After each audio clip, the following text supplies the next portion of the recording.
आज की कहानी जो मैं आप लोगों को सुनाने जा रहा हूं वो आप लोगों को सोचने पर मजबूर कर देगी। आज की कहानी एक गुड़िया की है। पुरानी हवेली के एक बंद कमरे में धूल से सनी हुई मेजों के बीच वो गुड़िया रखी थी। उसकी आंखें कांच की नहीं बल्कि असली इंसान जैसी चमकती थीं। गांव के लोग कहते थे कि उस गुड़िया को सालों पहले एक तांत्रिक ने बनाया था, लेकिन वो बोलती कैसे थी ये राज आज तक दफन था। समीर, जो पुरानी चीजों को इकट्ठा करने का शौकीन था, उस हवेली में घुसा। उसे वहां वही गुड़िया मिली। जैसे ही उसने उसे छुआ, कमरे का तापमान अचानक गिर गया। गुड़िया के होंठ हल्के से हिले, जैसे वो कुछ फुसफुसा रही हो। समीर ने उसे पास से देखा तो उसे लगा कि गुड़िया की पलकें झपकी हैं। वो उसे लेकर अपने घर आ गया।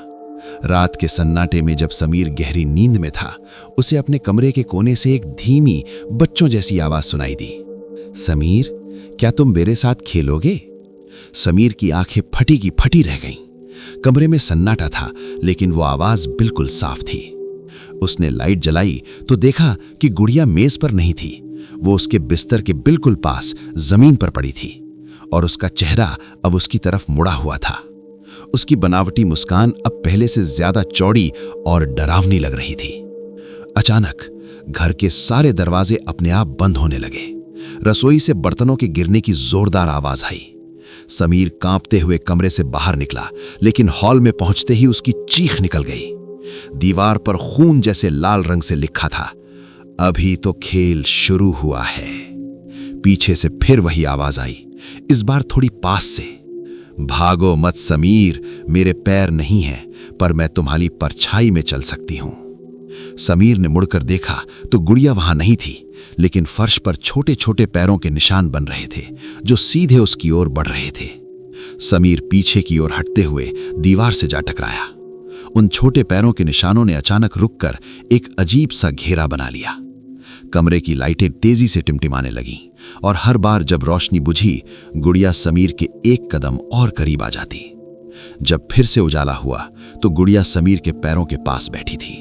उसके कपड़े जो पहले धूल से सने थे, अब बिल्कुल साफ और चमकदार दिख रहे थे।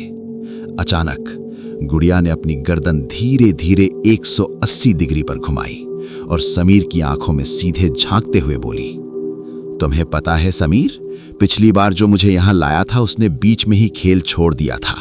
वो आज भी इसी घर की दीवारों के पीछे है। समीर का गला सूख गया था। उसने भागने की कोशिश की और सीढ़ियों की तरफ दौड़ा, लेकिन उसे महसूस हुआ कि उसकी परछाई भारी हो रही है। फर्श पर उसकी अपनी परछाई उसके शरीर के साथ नहीं बल्कि अपनी मर्जी से हिल रही थी। जैसे ही वो ऊपर के कमरे में पहुंचा और दरवाजा अंदर से बंद किया, उसे एहसास हुआ कि उसने सबसे बड़ी गलती कर दी है। आईने में उसे अपना चेहरा नहीं बल्कि उस गुड़िया का चेहरा दिखाई दे रहा था। आईने वाली गुड़िया ने अपना हाथ ऊपर उठाया और आईने पर उंगली से कुरेदते हुए लिखना शुरू किया। आईने पर कांच के चटकने की तीखी आवाज आई। समीर ने देखा कि आईने के भीतर से वही गुड़िया धीरे धीरे बाहर की ओर रेंग रही थी, जैसे कांच पानी बन गया हो। उसका आधा शरीर आईने के बाहर था और आधा अंदर। उसने अपनी नन्ही ठंडी उंगलियों से समीर का पैर पकड़ लिया। समीर ने जोर से पैर झटकने की कोशिश की, पर उसे ऐसा लगा जैसे किसी लोहे की जंजीर ने उसे जकड़ लिया हो। गुड़िया ने अपना सिर ऊपर उठाया और उसकी आंखें अब पूरी तरह से काली हो चुकी थीं। उसने धीमी आवाज में फुसफुसाते हुए कहा, इस कमरे का कोई दरवाजा बाहर नहीं खुलता समीर। ये कमरा अब मेरा है और तुम मेरी नई रूह बनोगे। समीर की नजर अचानक अलमारी के ऊपर रखे एक पुराने बक्से पर पड़ी जो हवेली से गुड़िया के साथ ही आया था। उसे याद आया कि उस तांत्रिक ने गुड़िया को अकेले नहीं छोड़ा था। बक्से से एक अजीब सी नीली रोशनी निकल रही थी। जैसे ही समीर उस बक्से की ओर झपटा, कमरे की हवा भारी हो गई और दीवारों से रोने की आवाजें आने लगीं। गुड़िया की पकड़ और मजबूत हो गई। उसने समीर को अपनी ओर खींचना शुरू किया। समीर का हाथ बस उस बक्से के ताले तक पहुंचने ही वाला था कि तभी सारे बल्ब एक साथ फूट गए और पूरा घर गहरे सन्नाटे और अंधेरे में डूब गया। अंधेरे में समीर को सिर्फ अपनी तेज धड़कनें सुनाई दे रही थीं। उसने अपनी पूरी ताकत लगाकर हाथ आगे बढ़ाया और बक्से के ठंडे धातु को छुआ। जैसे ही उसने बक्से का ढक्कन थोड़ा सा सरकाया, पूरे कमरे में एक ऐसी तीखी चीख गूंजी जो इंसानी नहीं लग रही थी। वो गुड़िया जो समीर को जकड़े हुए थी, पीछे की ओर हवा में उछलकर दीवार से जा टकराई। बक्से के भीतर से धुएं जैसा कुछ काला और घना बाहर निकलने लगा। समीर ने देखा कि वो धुआं धीरे धीरे एक इंसानी साए का रूप ले रहा था, वही तांत्रिक जिसने उस गुड़िया को बनाया था। गुड़िया की आवाज अब बदल चुकी थी। उसकी मासूम आवाज अब एक भारी और गूंजती हुई गर्जना में तब्दील हो गई। तुमने उसे आजाद कर दिया समीर, अब ये खेल सिर्फ मेरा और तुम्हारा नहीं रहा। समीर ने देखा कि गुड़िया के शरीर से कांच के टुकड़े जैसा कुछ झड़ रहा था। उसकी असली खाल दिखने लगी थी। वो अब कोई खिलौना नहीं बल्कि एक जिंदा छोटी लड़की की तरह दिखने लगी, जिसके हाथ पैर लकड़ी की तरह मुड़ रहे थे। कमरे की दीवारें अब पिघलने लगी थीं। समीर को महसूस हुआ कि वो अपने घर में नहीं बल्कि उसी पुरानी हवेली के उस बंद कमरे में वापस पहुंच गया है जहां से वो गुड़िया लाया था। खिड़की के बाहर चांद की रोशनी में उसे हजारों वैसी ही गुड़िया दिखाई दी जो धीरे धीरे हवेली की सीढ़ियां चढ़ रही थीं। समीर ने बक्से के अंदर हाथ डाला तो उसे एक पुराना पीतल का चाकू मिला जिस पर कुछ अजीब मंत्र लिखे थे। तभी वो गुड़िया हवा में तैरते हुए उसके सामने आई और उसके होंठों पर उंगली रखकर बोली, चुप रहो, अगर तुमने मंत्र पढ़ा तो तुम कभी नहीं जान पाओगे कि तुम्हारे असली माता पिता कहाँ हैं। समीर सुन्न रह गया। उसे याद आया कि उसे बचपन में गोद लिया गया था। समीर के हाथ कांपने लगे। उस पुराने चाकू की धार ठंडी थी, लेकिन गुड़िया की बात ने उसके दिमाग में आग लगा दी थी। उसने चाकू को थोड़ा ढीला छोड़ा और गुड़िया की काली आंखों में झांका। उसे वहां अपना धुंधला सा बचपन दिखने लगा, एक जलता हुआ घर और एक औरत जो उसे बचाने के लिए चिल्ला रही थी। गुड़िया ने एक कदम और बढ़ाया। उसकी लकड़ी जैसी त्वचा बिल्कुल इंसानी खाल की तरह नरम दिखने लगी थी। उसने फुसफुसाते हुए कहा, समीर, उस बक्से के नीचे एक पुरानी तस्वीर है, उसे देख लो, फिर जो जी में आए करना। समीर ने चाकू को जमीन पर टिकाया और बक्से के अंदर हाथ डाला। लकड़ी की तह के नीचे एक कागज का कोना दबा हुआ था। जैसे ही उसने वो तस्वीर निकाली, उसकी रूह कांप गई। तस्वीर में एक छोटा बच्चा एक औरत की गोद में था और उस औरत के गले में वही लॉकेट था जो अभी इस गुड़िया ने पहन रखा था। तभी हवेली की छत से जोरदार चरमराहट हुई। ऊपर से हजारों छोटी छोटी आंखें उसे घूर रही थीं। वे सब गुड़िया थीं जो अब धीरे धीरे दीवारों से उतरकर नीचे आ रही थीं। सन्नाटा इतना गहरा था कि समीर को उन गुड़िया के लकड़ी के पैरों के फर्श पर पड़ने वाली आवाज साफ सुनाई दे रही थी। टप टप टप। अचानक उस तांत्रिक का साया जो धुएं की तरह कमरे में फैला हुआ था, गुड़िया के पीछे आकर खड़ा हो गया। उसने अपनी लंबी काली उंगलियां गुड़िया के कंधों पर रखी और समीर की ओर इशारा किया। गुड़िया का चेहरा अचानक फिर से बदल गया। उसकी मासूमियत गायब हो गई और जबड़े से खून टपकने लगा। वो चीख कर बोली, वो तस्वीर झूठ है, उसने तुम्हें फंसाने के लिए ये जाल बुना है। समीर समझ नहीं पा रहा था कि सच क्या है।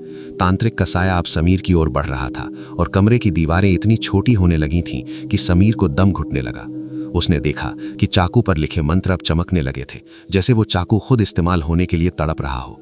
समीर ने चाकू उठाया और तांत्रिक की ओर झपटा, लेकिन तभी गुड़िया ने उसे पीछे से पकड़ लिया। जैसे ही समीर ने चाकू चलाया, गुड़िया की पकड़ लोहे की जंजीर की तरह सख्त हो गई। उसकी नन्ही उंगलियां समीर की खाल में धंसने लगीं।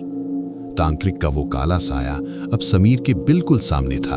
उसके चेहरे से ठंडी और सड़ी हुई गंध आ रही थी।